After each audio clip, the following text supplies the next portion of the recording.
신명기 30장 15절 보라 내가 오늘 생명과 복과 사망과 화를 내 앞에 두었나니 곧 내가 오늘 내게 명령하여 내 하나님 여호와를 사랑하고 그 모든 길로 행하며 그의 명령과 규례와 법도를 지키라 하는 것이라.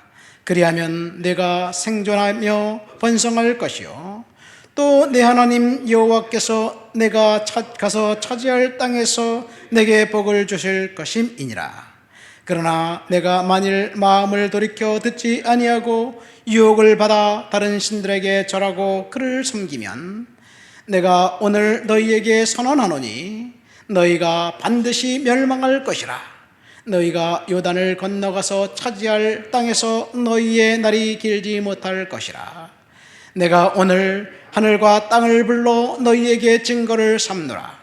내가 생명과 사망과 복과 저주를 내 앞에 두었은즉 너와 내 자손이 살기 위하여 생명을 택하고 내 하나님 여호와를 사랑하고 그의 말씀을 청종하며 그를 의지하라.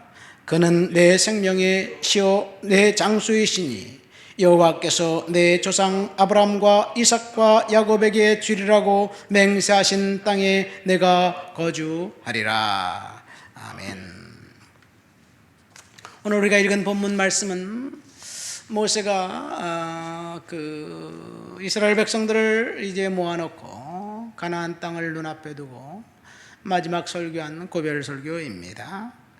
신명기는 다시 반복하다는 뜻으로 모세가 약속의 땅에 들어가기에 앞서서 네 번의 고별 설교와 그리고 리더십을 여호수아에게 이양하는 것이 신명기의 핵심입니다. 오늘 우리가 읽은 본문은 네 번째 설교 마지막 결론 부분에 해당됩니다. 이 가나안 땅에 들어가면 젖과 꿀이 흐르는 땅, 그 땅, 축복의 땅을 하나님이 아브라함을 통해서 그 후손들에게 약속하셨지만 축복이 자동적으로 오는 것이 아니다. 축복과 저주의 길이 너희들 눈앞에 있는데 너희들이 무엇을 선택하느냐에 따라서 그것이 축복이 되기도 하고 저주가 되기도 한다. 그런 이야기예요. 15절과 19절 말씀을 볼까요? 보라 내가 오늘 생명과 복과 사망과 화를 내 앞에 두었다. 19절 내가 오늘 하늘과 땅을 불러 너희에게 증거를 삼노라. 내가 생명과 사망과 복과 저주를 내 앞에 두었은즉 너와 내 자손이 살기 위해서 생명을 택하라. 이 축복과 저주의 두 길이 눈앞에 있습니다.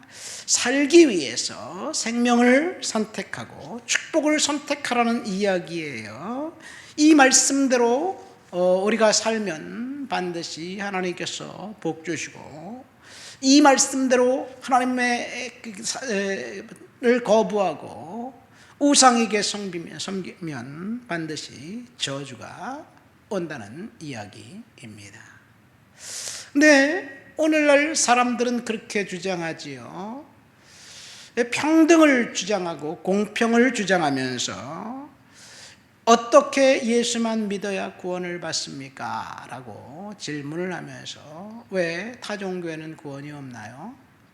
구원에 이르는 방법은 다양한 방법이 있기 때문에 타종교를 통해서도 능히 구원을 받고 올 것이라고 믿습니다. 그런 이야기를 하면서 아주 그럴듯하게 포장을 하고 공평과 이 평등을 주장합니다. 그런데 사실 이 세상은 평등하지 않아요. 물론 누구나 날 때와 죽을 때는 평등하게 나고 죽습니다.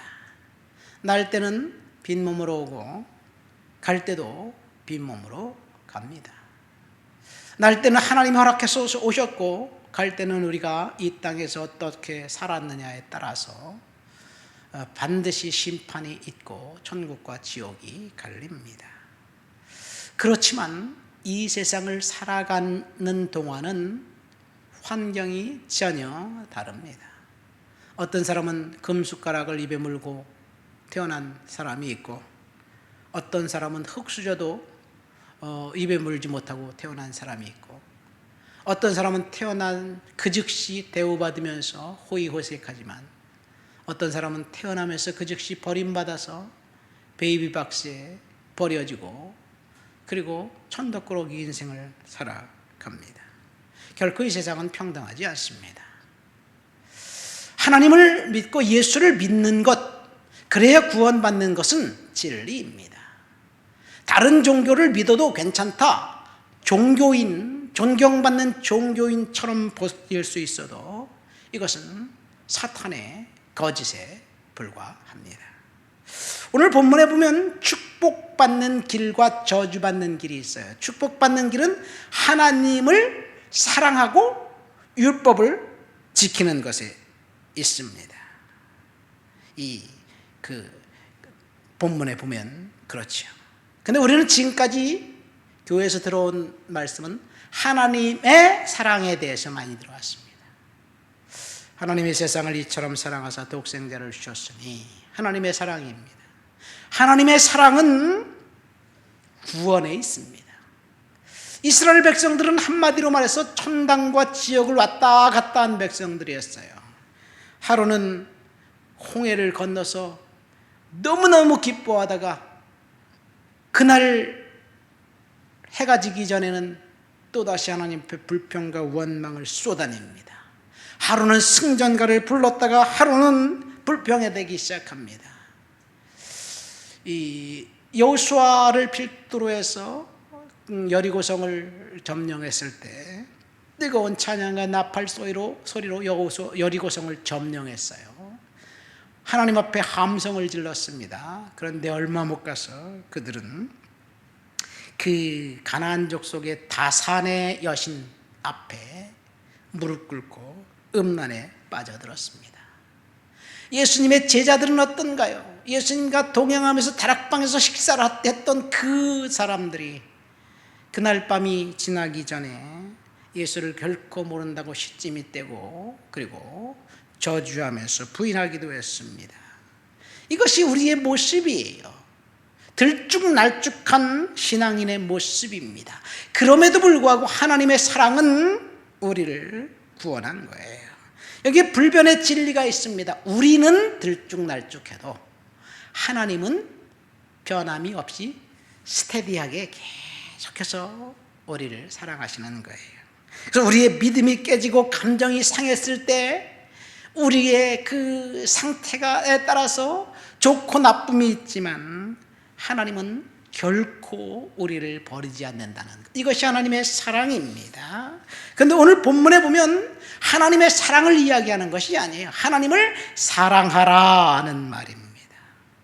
그러니까 하나님의 사랑은 구원이고 하나님을 사랑하는 것은 축복입니다. 우리는 하나님을 사랑해야 합니다. 본문에 보세요. 이스라엘 백성들이 젖과 꿀이 흐르는 땅 가나안 땅에 들어갔을 때 축복받으려면 하나님을 사랑하고 계명을 지켜야 된다, 그런 이야기를 하고 있습니다. 하나님을 사랑하는 방법이 뭘까요? 누가복음 10장에 보면 한 율법사가 예수님에게 찾아와 질문합니다. 선생님, 내가 무엇을 해야 영생을 얻을 수 있습니까? 그렇게 이야기하니까 율법에 뭐라고 기록되어 있지? 네, 하나님을 사랑하라고, 그리고 내 이웃을 내 몸과 같이 사랑하라고 말씀하셨습니다. 그래? 그럼 그 말씀을 지켜라. 그럼 네가 원하는 영생을 얻게 될 거야. 그 말씀을 지킬 수 없는 것을 알고 있었기 때문에 주님이 그렇게 말씀하신 거지요. 그러니까 내가 어렸을 때부터 율법은 다 지켰는데요? 그렇게 얘기합니다. 기특하게도. 그래서 그래? 그러면 그 말씀대로 살아라, 그렇게 이야기하면서 하니까, 그럼 내가 이웃을 누구라고 알고 사랑해야 되나요? 그때 저는 사마리아인의 비유를 이야기합니다. 여러분, 이웃을 사랑하는 것 내 몸처럼 사랑할 수 있을까요? 이웃을 섬기고 돌보는 것이지요. 하나님을 사랑하는 것은 요한일서 5장에 보면 계명을 지키는 것이 하나님을 사랑하는 것이라고 분명히 이야기하고 있어요. 계명을 지켜라, 율법을 지켜라. 오늘 본문도 축복받는 길은 하나님을 사랑하고 계명을 지키는 것에 있습니다. 계명은 무엇입니까? 그러면 계명은 사실 계명은 구체적으로 보면 출애굽기 20장부터 신명기 마지막 장까지예요. 출애굽기 20장에 10계명을 하나님이 시내산에 주셨죠. 19장까지는 약간 달라요. 20장부터는 법 형식으로 쓰여져 있습니다. 구체적으로 더 그 요약을 하면 10계명입니다. 10계명을 또 요약하면 가운데 있는 4계명 안식일을 거룩하게 지키라는 말씀이 온 율법의 핵심입니다. 왜 그러냐면 다른 계명들은 설명이 없어요. 살인하지 말아라, 마침표 딱 찍었어요.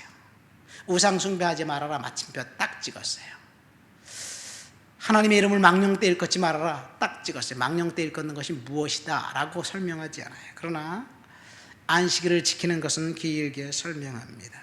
더 길게 설명하기 위해서 아예 그 레위기서 책 한 권을 거기다 이제 기록해 놓습니다.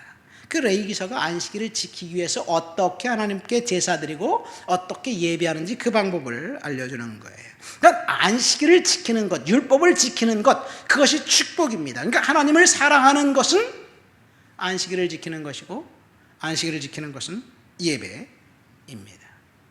예배자를 하나님은 복 주신다는 얘기예요.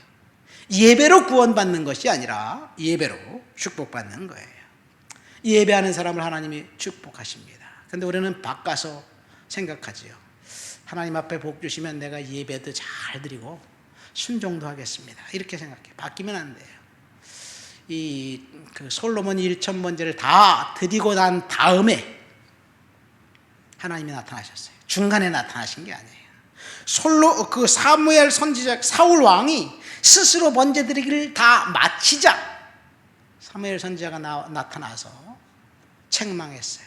그 중간에 아니면 예배 드리기 전에 나타나서 책망하면 얼마나 좋았을까요? 어쨌든 예배가 축복입니다. 오늘 우리는 고별설교 마지막을 이야기하고 있어요. 그럼 저주는 뭐냐? 17절 18절 말씀 보세요. 내가 만일 마음을 돌이켜 듣지 아니하고 유혹을 받아 다른 신들에게 절하고 그를 섬기면 내가 오늘 너희에게 선언하노니 너희가 반드시 망할 것이다. 너희가 요단을 건너가서 차지할 땅에서 너희 날이 길지 못하리라. 우상 숭배하고 다른 신들을 섬기면 반드시 망한다고 이야기하고 있습니다. 그런데 오늘날 사람들의 이야기는, 특별히 종교인들의 주장은 어떻게 다른 신을 섬기는 것은 저주가 됩니까? 하나님은 불공평합니다 라고 이야기하고 주장합니다. 그럴듯해요. 그래서 사탄의 계략이에요. 우상 숭배는 저주입니다. 왜 하나님이 이 가나안 땅을 이스라엘 백성들에게 허락하셨을까요? 그 백성들이 폭력적인 우상을 숭배했기 때문에 그래요. 가나안의 우상은 딱 둘이에요. 음란, 바알과 아세라신 음란과 그 다음에 몰렉의 신, 그 인신제사를 드리는 폭력의 신이에요. 하나님이 아브라함에게 가나안 땅을 주겠다고 약속하시고 그 즉시 아브라함에게 그 땅을 주셨다면 아마도 이스라엘 백성들, 아브라함 후손들은 그 즉시 가나안 백성들에게 동화되어서 우상 숭배와 그리고 폭력적인 신에 빠졌을 거예요. 그래서 하나님은 그 이스라엘 백성들을 우회시켜서 그 땅을 주신 거예요. 애굽에서 좀 훈련 좀 받다가 와라. 그리고 400년 동안 그 땅의 백성들은 하나님께서 기회를 주신 거, 회개할 기회를 주신 거예요. 결국 그들은 하나님 앞에 회개하지 않고 이스라엘 백성들을 통해서 심판받습니다. 자, 중요한 것은 저주는 우상 숭배에 있습니다. 우리는 축복과 저주의 길이 우리 눈앞에 있는데 사실 축복을 좋아하지 않고 저주를 선택하는 사람이 어디 있겠습니까? 그러나 자신이 우상 숭배하고 점집에 찾아가고 뭔가 다른 것을 하면서 복받는 길이라고 생각하고 그렇게 행동을 하는 것, 그것이 스스로 저주의 길로 들어가는 거예요. 그러니까 생명과 복, 축복과 축복가 우리 눈앞에 있어요. 우리는 축복의 길, 은혜의 길, 따라가며 살아가야 될 줄 믿습니다. 하나님 아버지 감사합니다. 생명과 복, 사망과 화가 우리 눈앞에 있을 때 주님 하나님을 사랑하고 하나님 말씀을 따라 살며 예배자로 살며 축복의 길을 따라가는 하나님의 자녀들 되도록 도와주옵소서. 예수님 이름으로 기도합니다. 아멘.